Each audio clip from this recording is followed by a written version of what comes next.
Grandpa Ken, that's me, reads old books. The Tale of Mrs. Tiggy-Winkle by Beatrix Potter. Mrs. Tiggy-Winkle. Once upon a time there was a little girl called Lucy, who lived at a farm called Littletown. She was a good little girl, only she was always losing her pocket handkerchiefs. One day little Lucy came into the farmyard crying. Oh, she did cry so! "I've lost my pocket hankin! 3 hankins and a penny! Have you seen them, Tabby kitten?" The kitten went on washing her white paws. So Lucy asked a speckled hen, "Sally Henny Penny, have you found 3 pocket hankins?" But the speckled hen ran into the barn clucking, "I go barefoot, barefoot, barefoot." And then Lucy asked Cock Robin sitting on a twig.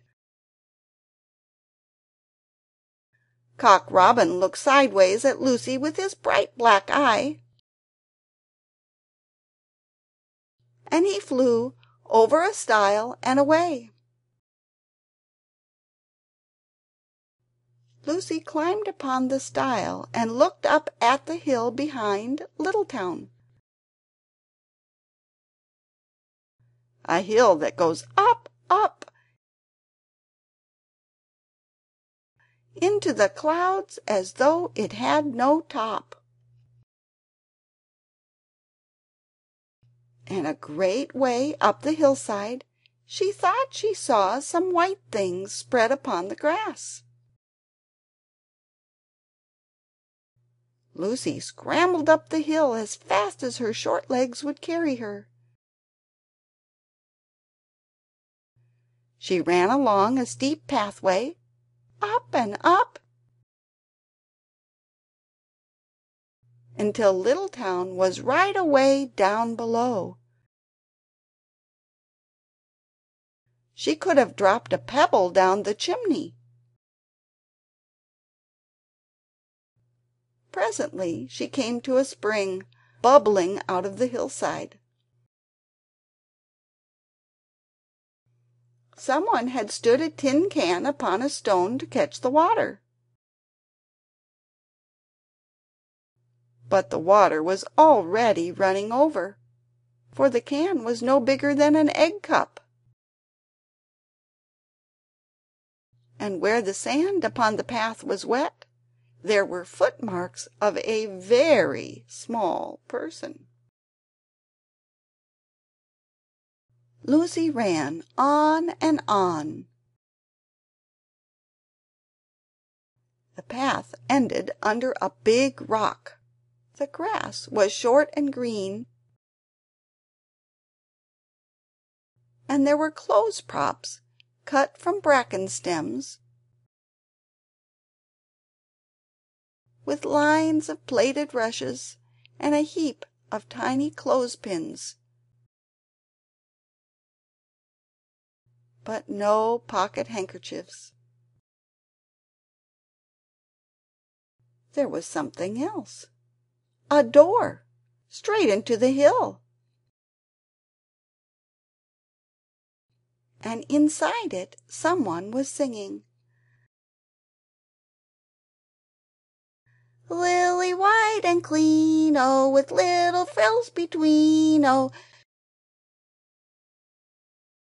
smooth and hot red rusty spot, never to be seen, oh." Lucy knocked once, twice, and interrupted the song. A little frightened voice called out, "Who's that?" Lucy opened the door, and what do you think was there inside the hill? A nice clean kitchen, with a flagged floor and wooden beams, just like any other farm kitchen. Only the ceiling was so low that Lucy's head nearly touched it, and the pots and pans were small, and so was everything there.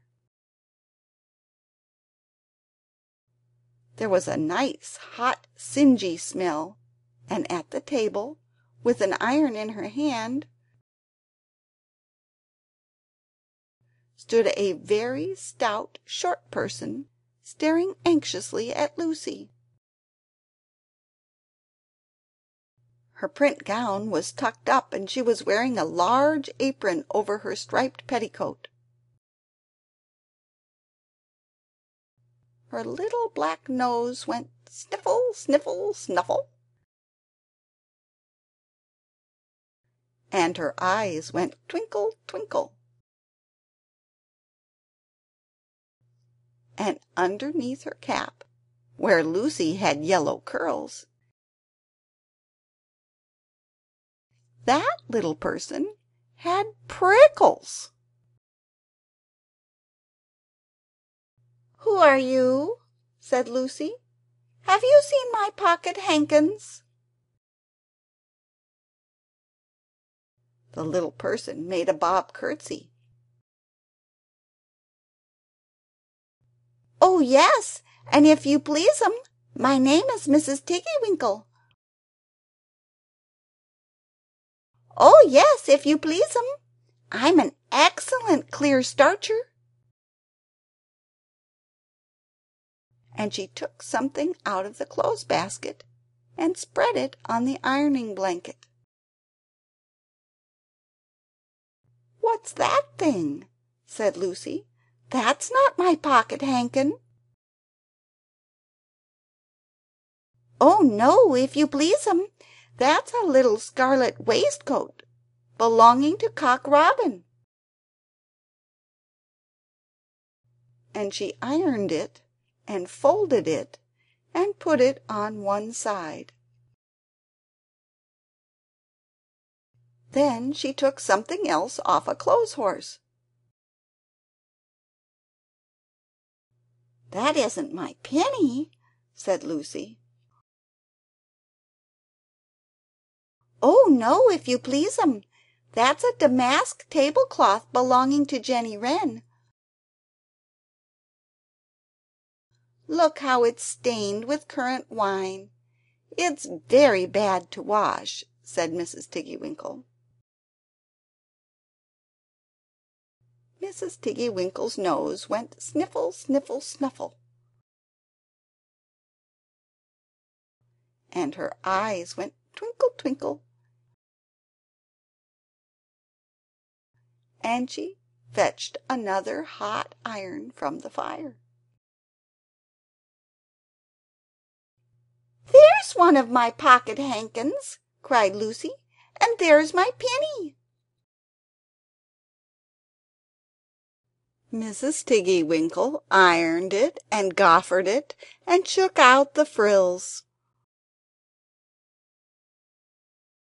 "Oh, that is lovely," said Lucy. "And what are those long yellow things with fingers like gloves?" "Oh, that's a pair of stockings belonging to Sally Hennypenny. Look how she's worn the heels out with scratching in the yard. She'll very soon go barefoot," said Mrs. Tiggy-Winkle. "Why, there's another hankersniff, but it isn't mine. It's red." "Oh, no, if you please'm, that one belongs to old Mrs. Rabbit, and it did so smell of onions I've had to wash it separately. I can't get out that smell." "There's another one of mine," said Lucy. "What are those funny little white things?" "That's a pair of mittens belonging to Tabby Kitten. I only have to iron them. She washes them herself." "There's my last pocket handkin," said Lucy.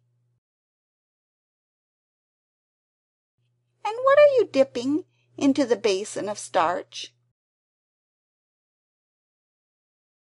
"They're the little dicky shirt fronts belonging to Tom Titmouse.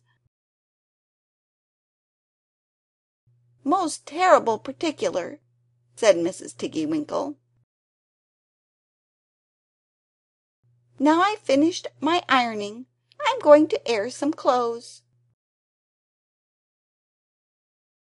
"What are those dear soft fluffy things?" said Lucy. "Oh, those are the woolly coats belonging to the little lambs at Skagel." "Will their jackets take off?" asked Lucy.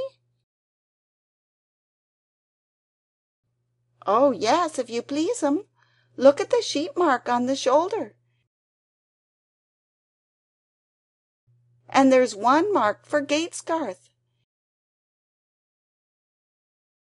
and 3 that come from Littletown. They're always marked at washing," said Mrs. Tiggy-Winkle. And she hung up all sorts and sizes of clothes.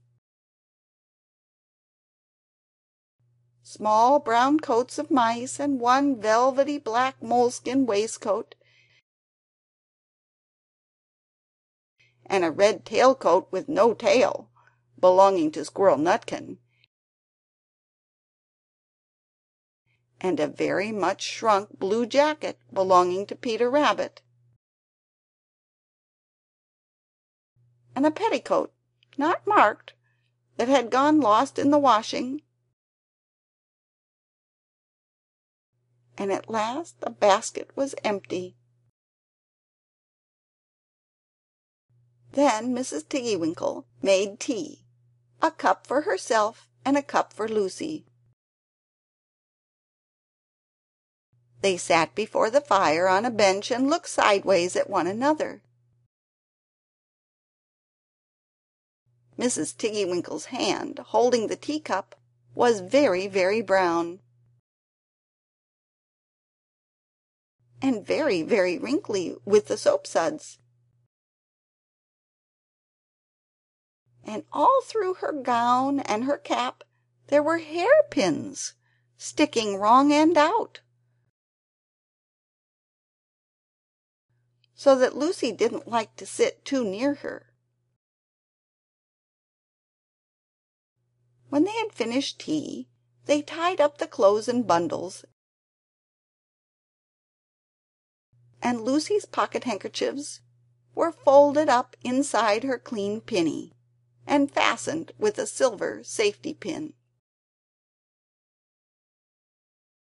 And then they made up the fire with turf, and came out and locked the door and hid the key under the door-sill.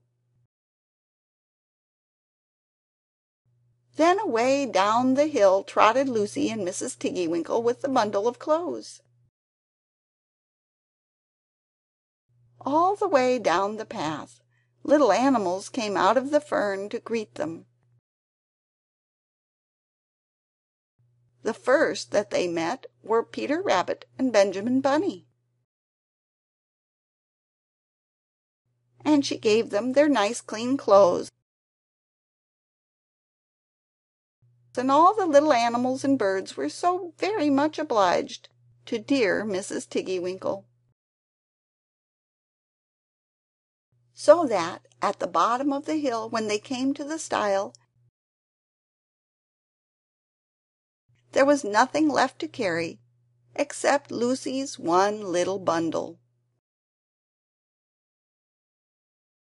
Lucy scrambled up the stile with the bundle in her hand, and then she turned to say good night and to thank the washerwoman. But what a very odd thing! Mrs. Tiggy-Winkle had not waited either for thanks or for the washing bill. She was running up the hill. And where was her white frilled cap, and her shawl, and her gown, and her petticoat? And how small she had grown, and how brown, and covered with prickles! Why, Mrs. Tiggy-Winkle was nothing but a hedgehog! Now some people say that little Lucy had been asleep upon the stile. But then how could she have found 3 clean pocket handkins, and a penny pinned with a silver safety pin? And besides, I have seen that door into the back of the hill called Cat's Bells. And besides, I am very well acquainted with dear Mrs. Tiggy-Winkle. End of The Tale of Mrs. Tiggy-Winkle. A Kenamar Videobook. Visit us at kenamar.com.